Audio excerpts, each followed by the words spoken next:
Assalamualaikum warahmatullahi wabarakatuh. Alhamdulillah alladzi anzala sakinata fi qulubil mu'minin liyazdadu imanan ma imanihim. Asyhadu alla ilaha illallah wahdahu la syarikalah al malikul haqqul mubin wa asyhadu anna muhammadan abduhu wa rasuluh arsalahu rahmatan lil alamin. Allahumma sholli ala Muhammadin wa ala alihi wa ashabihi ajma'in. Qala Allah Ta'ala fil Qur'anil Karim, a'udzu billahi minasyaitonir rajim. Allahu yabsutur rizqa liman yasha'u wa yaqdir. Wa farihu bil hayatid dunya wa mal hayatud dunya fil akhirati illa mata'.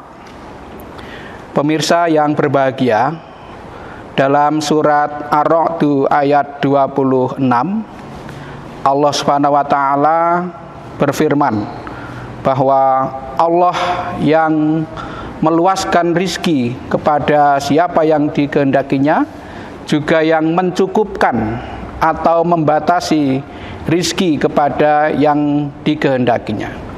Adapun orang-orang yang kafir itu merasa bergembira dengan kehidupan dunia, padahal kehidupan dunia itu dibandingkan dengan akhirat hanyalah sangat sedikit.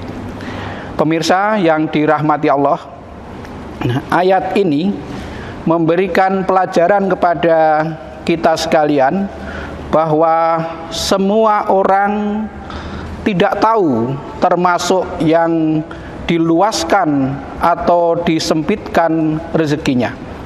Karena tidak tahu, artinya menjadi rahasia Allah Subhanahu wa taala, maka semua orang punya peluang yang sama untuk bekerja keras agar mendapatkan keluasan rezeki. Jadi pelajaran yang menarik dari ayat ini adalah kearifan, kebijaksanaan Allah dan keadilan Allah, supaya kita itu senantiasa bekerja keras untuk mendapatkan rezeki yang luas.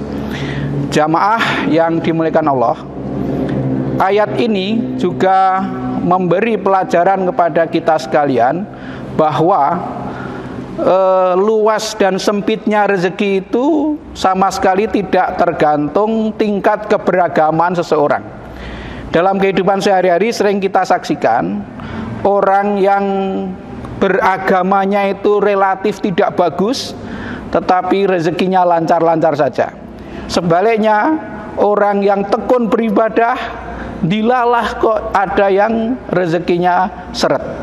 Ini memberi pelajaran kepada kita, pertama, bahwa luas dan sempitnya rezeki itu tidak tergantung kepada ketekunan dalam beribadahnya, tidak tergantung pada kedalaman keberagamaannya. Itu yang pertama. Kemudian yang kedua, bahwa kemuliaan dan kehinaan seseorang juga tidak tergantung kepada luas dan sempitnya rezeki. Orang yang diberi keluasan rezeki itu belum tentu lebih mulia daripada orang yang sempit rezekinya. Atau sebaliknya, orang yang sedikit rezekinya itu belum tentu dia lebih hina dibandingkan orang yang lebih kaya. Sehingga bagi orang yang beriman itu tidak sepantasnya mengukur kemuliaan hidupnya itu dengan keluasan atau kesempitan harta. Kemudian yang ketiga, ini sekaligus memberi pelajaran kepada kita sekalian supaya kita itu tidak ada iri dan dengki kepada sesama kita, bahwa ada yang diluaskan, ada yang disempitkan, itu adalah ketentuan Allah Subhanahu wa taala. Allah yang menghendaki gitu. Nah, sehingga tidak sepantasnya orang yang sedang disempitkan rezekinya itu merasa iri kepada orang yang diluaskan rezekinya. Sebaliknya, orang yang diluaskan rezekinya tidak boleh menghina orang yang disempitkan rezekinya. Yang keempat, ini menjadi pelajaran bagi kita sekalian bahwa luas maupun sempitnya rezeki bagi seseorang itu adalah ujian. Jadi orang bisa mulia dengan keluasan rezeki, bisa juga mulia dengan kesempitan rezeki. Atau sebaliknya, orang bisa hina karena luas rezekinya, bisa juga hina karena sempit rezekinya. Kalau orang itu diberi keluasan rezeki, kemudian mencarinya itu dengan cara yang benar, pemanfaatannya juga sesuai tuntunan, itu namanya orang kaya yang dimuliakan.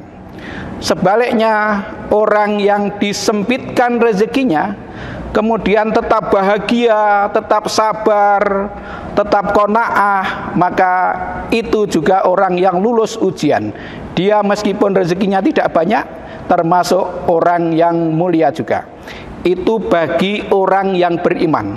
Bagi kita yang beriman kepada Allah, menyadari bahwa luas sempitnya rezeki itu adalah ujian yang menentukan kemuliaan atau kehinaan seseorang. Tetapi bagi orang-orang yang kafir, orang yang hakikatnya itu tidak percaya kepada Allah dan hari pembalasan, bukan kafir formalitas, tetapi kafir dalam kenyataan, itu oleh Allah dikatakan mereka merasa bangga, merasa bahagia, merasa hebat dengan kehidupan dunia. Maaf, bahasa Jawanya itu bungai dengan kehidupan dunia. Padahal mereka itu harus menyadari bahwa kehidupan dunia itu dibandingkan kehidupan akhirat hanyalah sedikit. Sehingga yang dimaksud orang merasa bangga, merasa bahagia dengan kehidupan dunia itu adalah mereka yang merasa cukup dengan kehidupan dunia ini, sehingga melalaikan apa yang harus diperhitungkan nanti kehidupan sesudah mati itu. Jadi pokoknya hidupnya ya hanya untuk kini dan di sini, untuk sekarang dan saat ini, sekarang di sini. Jadi tidak memikirkan nanti kehidupan setelah mati. Itulah yang saya sebut dengan orang bungai dengan kehidupan dunia. Kita itu boleh bungah, tapi tidak boleh bungai. Nah, orang yang bungai itu adalah orang yang lalai bahwa setelah hidup di dunia ini ada kehidupan selanjutnya yang itu sangat menentukan kebahagiaan yang abadi atau kesengsaraan yang abadi. Allah sampai menegaskan bahwa dibandingkan dengan akhirat, kehidupan dunia ini hanya sangat sedikit gitu. Kalau sedikit dipengpengkan atau diutamakan lalu melalaikan yang banyak, itu sungguh kerugian yang besar.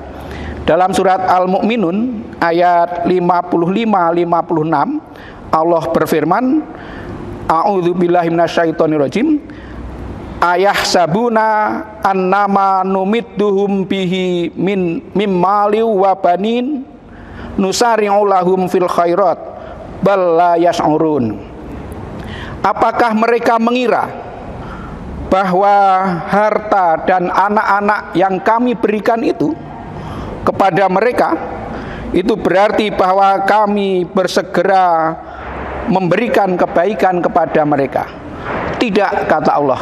Bahkan mereka itu tidak menyadari atau tidak merasakan. Jamaah sekalian yang berbahagia, ayat ini berbentuk pertanyaan atau istifham, itu mengandung makna bahwa Allah menegaskan, memberikan kepastian bahwa diberikannya harta yang banyak juga anak itu tidak jaminan itu sebagai pemberian kebaikan kepada manusia, kepada mereka ya. Jadi saudara-saudara yang berbahagia, banyaknya harta dan anak itu bukan jaminan itu sebagai kebaikan bagi seseorang. Nah, oleh karena itu saya mengajak kepada kita sekalian, mari kita menyadari posisi kita masing-masing. Apapun keadaan kita, apakah termasuk yang diluaskan rezekinya atau termasuk disempitkan rezekinya, itu kuncinya hanya dua. Karena kalau berdasarkan iman itu ada dua macam ukurannya. Yang pertama syukur, yang kedua sabar gitu. Kalau orang itu diluaskan rezekinya, banyak bersyukur, maka itulah orang yang benar.